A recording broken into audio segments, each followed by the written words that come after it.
এখন প্রায় রাত্রির অলমোস্ট ভালো করে দেখলে দেখতে 11:53 বাজে। আজকে মানে 12টার সময় আমি সৌরভের বার্থডে সেলিব্রেট করবো। ওর একটু আইডিয়া নেই যে আমি কেক এনেছি, তো এখন সারপ্রাইজ দেবো। তো শুরু করা যাক ব্লগটা আজকে। বিয়ের পর এটা সৌরভের ফার্স্ট বার্থডে, তো একটু তো স্পেশাল কিছু করার চেষ্টা করবোই, বাট সিচুয়েশান চারিপাশে যা হচ্ছে খুব একটা কিছু করার মন নেই। বাট তাও ফার্স্ট টাইম এটা আমাদের বিয়ের পর, বিয়ের আগে তো কখনো এরমভাবে সেলিব্রেট করার সুযোগ হয়নি। তাই আজকে 12টার সময় কেকটা কেটে উইশ করার খুব ইচ্ছা আছে। তো লেটস গো, চলো দেখা যাক ওর রিয়াকশানটা কেমন হয়। যে কেকটা এনেছি ওর পার্পল কালার খুব ভালো লাগে, তাই পার্পলি এটা অনেকটা, তাই পার্পল কালারের কেকটা এনেছি। এখন কেকটা নিয়ে যাচ্ছি চুপি চুপি।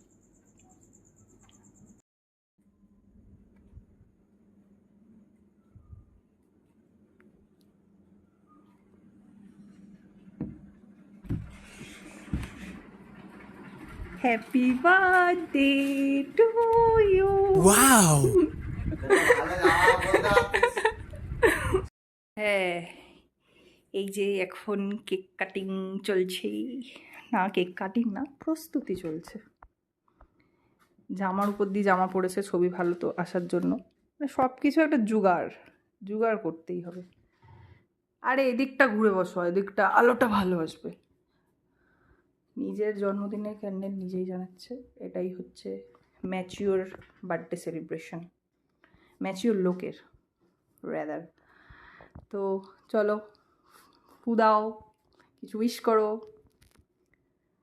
Happy birthday to you, happy birthday dear Sourav, happy birthday to you.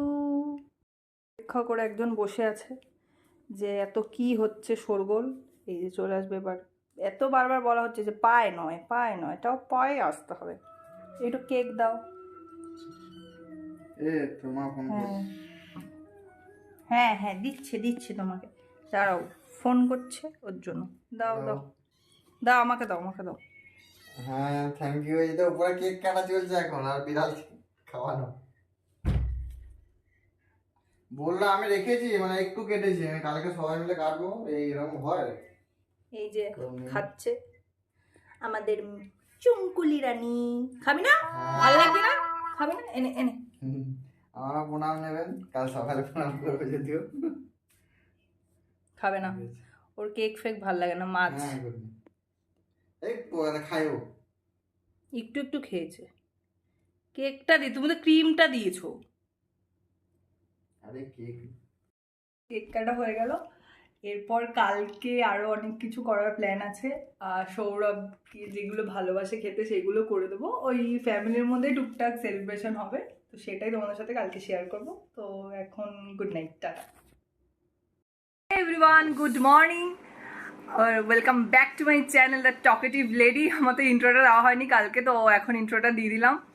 এখন আমাদের ব্রেকফাস্টও হয়ে গেছে। এই সৌরভ একটা গাড়ি নেবে ভাবছে, মানে বাইক, ওর জন্য মধ্যমগ্রামে হিরো শোরুমটায় যাব। বাবা চলেছে, বাবা স্কুটিটা নিয়েই যাব। তো চলো শুরু করা যাক।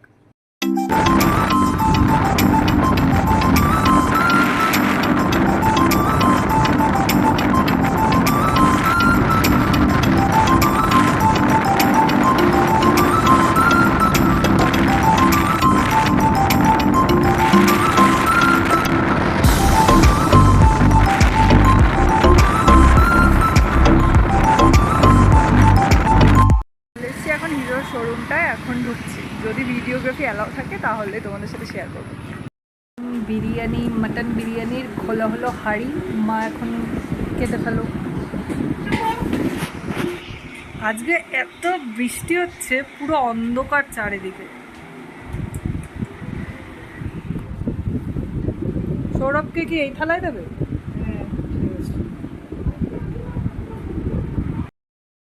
এই সৌরভের platter ready, mutton biryani, mutton কষা, চাটনি, ব্যাস এইটুকুই সিম্পল লাঞ্চ আজকে। পায়েস সকালবেলা খেয়ে নিয়েছে, তাই এখন আর পায়েস দেওয়া হলো না।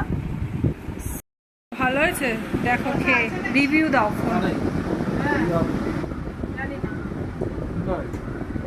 সুন্দর আছে? জোরে বলো, শুনতে পাচ্ছে না। সত্যি করে বলছো না এমনি এমনি আমার মন রাখার জন্য বলছো? হ্যাঁ, তুমি ফোন যখন চলে তখন জোরে কথা বলতে পারো না? ঠিক আছে। এখন প্রায় অনেকটাই বেজে গেছে, প্রায় 4টে বেজে গেছে। এই খেয়েটে সবে উপরে আসলাম। তো তখন আর শোরুমে ঢোকার পর আর কোনো ভিডিও শ্যুট করিনি, কারণ খুব একটা কমফোর্টেবল ফিল করছিলাম না ওখানে। আর মেন কথা হচ্ছে আমরা যেই মডেলটা দেখতে গেছিলাম ওখানে ছিল, বাট ওনাদের ঠিক ব্যবহারটা আমাদের ভালো লাগেনি। আর আমাদের যেইগুলো মানে কি বলে ওঠো কোয়ারি ছিল, সেগুলো ওনারা ঠিক করে মানে বলতে পারছিল না। সেরকম ভাবে ওরা খুব একটা ইন্টারেস্টেড দেখাচ্ছিল না। এবার বড় ব্যাপার যেটা হচ্ছে যে আমরা যে গাড়িটা দেখছি, আমি দুর্গাপুরও দেখেছিলাম। দুর্গাপুরের শোরুমটা হচ্ছে সত্যিই খুব বড়, এগুলো খুব বড় শোরুম এবং ওদের বিহেভিয়ারটা খুব ভালো। কিন্তু এখানে ব্যাপারটা যেটা হচ্ছে প্রাইস মোটামুটি সব জায়গাতে সেম, কিন্তু গাড়ির ক্ষেত্রে কি হয় যে আমরা যখন কোনো গাড়ি কিনি তার পার্টস বা কিছু এক্সট্রা অ্যাক্সেসরিজ যেগুলো থাকে সেগুলোর কিছু কস্ট বিয়ার করতে হয়। তো সেগুলো অনেক জায়গায় তারা নিজেরা দিয়ে দেয়, অনেক জায়গায় সেটা তোমাকে আলাদাভাবে কিনতে হয়। তো মধ্যমগ্রামে আমরা কথা বললাম, ওরা যেটা বললো যে হ্যাঁ আপনাকে সেগুলো নিজেকে বেয়ার করতে হবে, সেক্ষেত্রে তোমার আরও কিছু এক্সট্রা কস্ট তোমাকে নিজের কাছ থেকে দিতে হবে। কিন্তু দুর্গাপুরে সেটা দিতে হবে না। কিন্তু ব্যাপারটা হচ্ছে দুর্গাপুরে সার্ভিসিং, অর্থাৎ গাড়ি কেনার পর তোমাকে তো গাড়িটা সার্ভিস করাতে হবে, তখন আমাকে গাড়িটা কী হবে বারবার দুর্গাপুর নিয়ে যেতে হবে ফর সার্ভিসিং পারপাস। ঠিক আছে, তো এটা একটা প্রবলেমেটিক ব্যাপার হচ্ছিল। তো আমরা নৈহাটিতে কথা বললাম, ফোন করেছিলাম। তারপরে আমরা ভিডিওটা একটা গিয়েছিলাম, সেখানে একটা হিরো শোরুম গিয়েছিলাম। তো সেখানে আপাতত এখনো মডেলটাই আছে, কেন আসেনি সেটা জানি না। মডেলটাই অ্যাভেলেবেল নেই, কালার কম্বিনেশন তো দূর কথায়, মডেলটাই আছে। বলছে পুজোর সময় আপনারা আসুন, তখন সেটা তো সম্ভবই না, কারণ আমরা পুজোর আগে আগেই নিচ্ছি। তো ব্যাপার যেটা হলো, নৈহাটি আমরা ফোন করলাম, নৈহাটির ব্যবহারটা আমাদের খুব ভালোই লেগেছে। এবং যেটা জানতে পারলাম যে ওরা সেটা যে অ্যাক্সেসরিজগুলো কিছু রয়েছে সেগুলো ওরাই বেয়ার করবে এবং দাম মোটামুটি প্রাইস সেম। তো সেক্ষেত্রে আমার এক্সট্রা আমার কাছ থেকে কিছু একটা বিয়ার করতে হচ্ছে না। তো আমরা আপাতত নৈহাটির ওইটাই ফাইনাল করে রেখেছি, এবার দেখা যাক। মানে মেন অ্যাকচুয়ালি দেখো না, এক ব্যাপারটা মানে তোমাদের বলি, ব্যাপারটা কি হয় যখন আমরা কিছু একটা যাচ্ছি, আমাদের যেখানে সব থেকে সুইটেবল লাগবে আমরা সেটাই নেব। তো এবার কথা বললেও তো আমাদের সেটা বোঝাতে হবে যে না ম্যাডাম ম্যাডাম বা স্যার এরকম আছে। ওরা কথা সেরকমভাবে বলতেই ইন্টারেস্ট না, বলছে আপনারা যবে নেবেন তবে আমাদের ইনফর্ম করবেন, তবে আমরা জানাবো।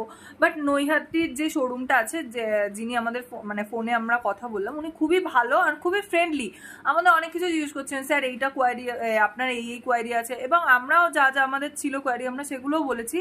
আর আমাদের মোটামুটি ঠিকই লেগেছে। দেন এবার যেদিন নেব তার আগে এবার একদিন জাস্ট যাব, গিয়ে সব ফর্মালিটিগুলো দেখা আসবো, তারপরে নেব। আমরা ওটাই চাইছিলাম যে হ্যাঁ এটা ঠিকঠাক হোক, কিন্তু ওরা সেটা আমাদের কোঅপারেটই করেনি। একটু দূর হবে, কারণ আমাদের সোদপুর থেকে নৈহাটির একটু দূর, বাট তাও আমার মনে হচ্ছে দুর্গাপুরের থেকে তো কম দূর, ওই জন্য আমরা ওখান থেকেই নেব, ওটাই ঠিক করলাম। ওই কারণেই আর মানে ওই সময়টার কিছু শ্যুট করিনি।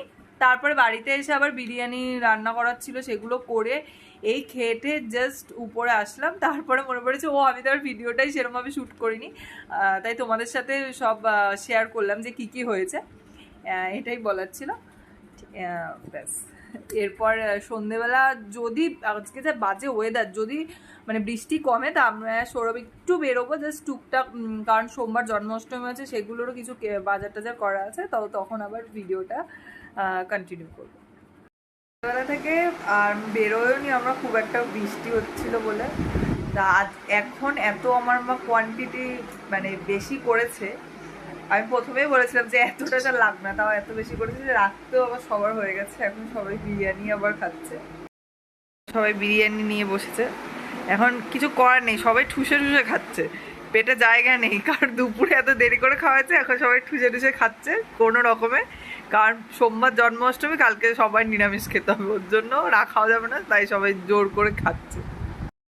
খাওয়া শেষ করে এই জাস্ট উপরে আসলাম, ড্রেসটাও চেঞ্জ করে নিয়েছি। তো এবার ব্লগটাকে এন্ড করবো। তো তোমরা জানিও আমাদের এরকম সিম্পল অ্যান্ড ছোট্ট করে একটা সেলিব্রেশন করেছিলাম সৌরভের বার্থডে, সেই সেলিব্রেশনটা তোমাদের কেমন লাগলো অবশ্যই কমেন্ট করতে নিচে ভুলবে না। আর নেক্সট কোনো একটা ইন্টারেস্টিং ব্লগে আবার তোমাদের সাথে দেখা হচ্ছে। তো এখন চলো tata, take care, bye by.